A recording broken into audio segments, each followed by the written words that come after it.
guitar. Today we're moving on to page 45. We're going to start getting into some techniques where we alternate with melodies in the bass and then arpeggiation in the treble, even though we're reading everything in treble clef. Okay, so although we're going to start with exercise 35, I do want you to see real quick in prelude number 11 that we're going to look at next. The stems that are moving downwards represent the notes played with pulgar, the thumb, and the notes with the stems going upwards are represented by I, M, and A that are played in the arpeggio.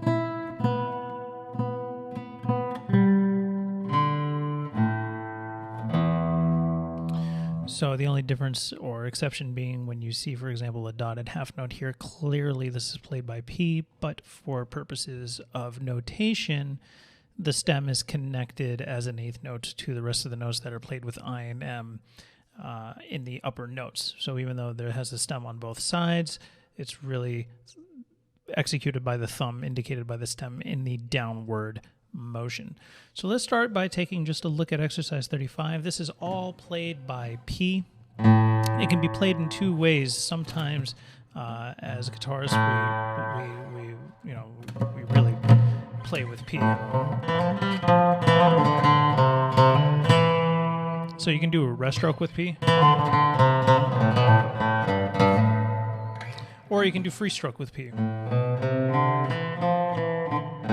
So it depends on the instance for when P is being used for, right? If P is being used for a melodic purpose, I might use it as a rest stroke. If it's being used for an arpeggio,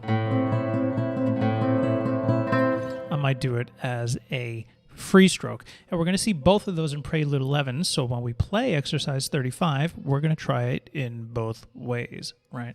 So we've already been working on P as free stroke. So when I go through 35 this time, I'm going to do it as a free stroke. Okay. I'm splitting the difference between the 60 and the 80 target. So today I'm going to use 70.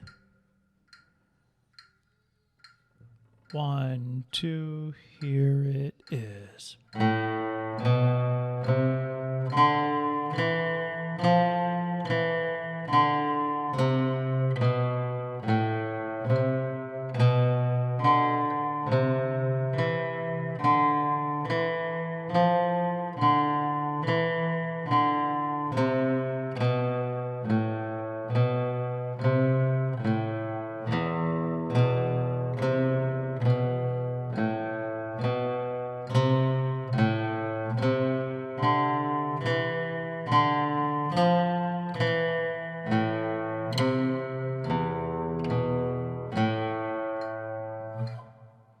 Okay, so that was using free stroke pulgar, P, right? So we're getting ready for that arpeggio style motion.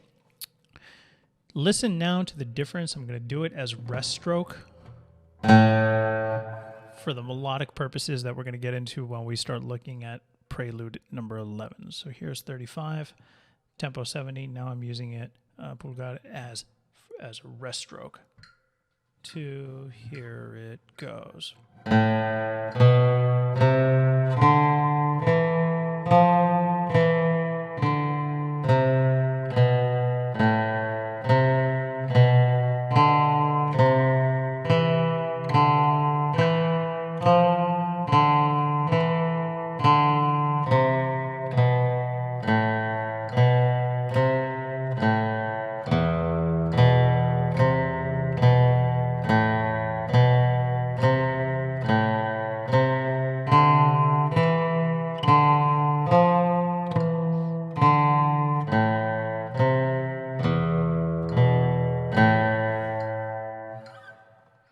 Okay, so that was it using the rest stroke. You should hear that the rest stroke has a little bit more power, right?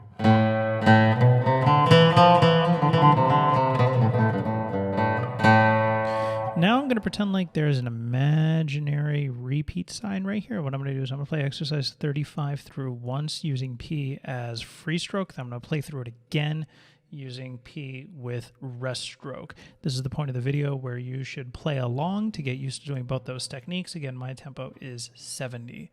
1, 2, 3, 4, 1, 2, rest, a free stroke.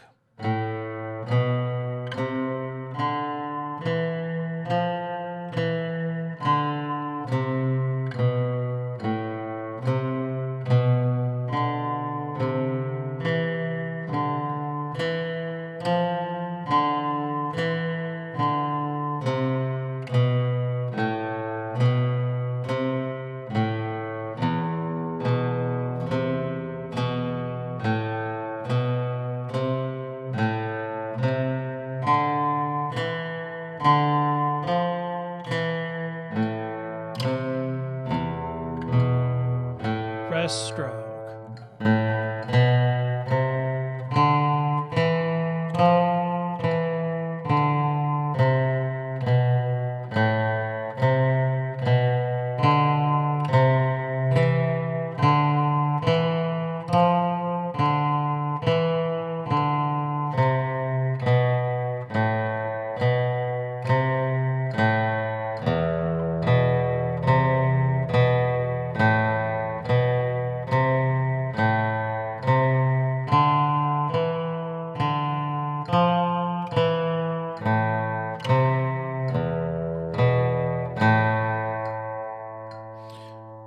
So you notice that actually there's an actual hand motion that has to change from free to rest stroke. Right? Free stroke is in that arpeggio form, and then rest stroke we have to get into position for the thumb to really move in that downward motion.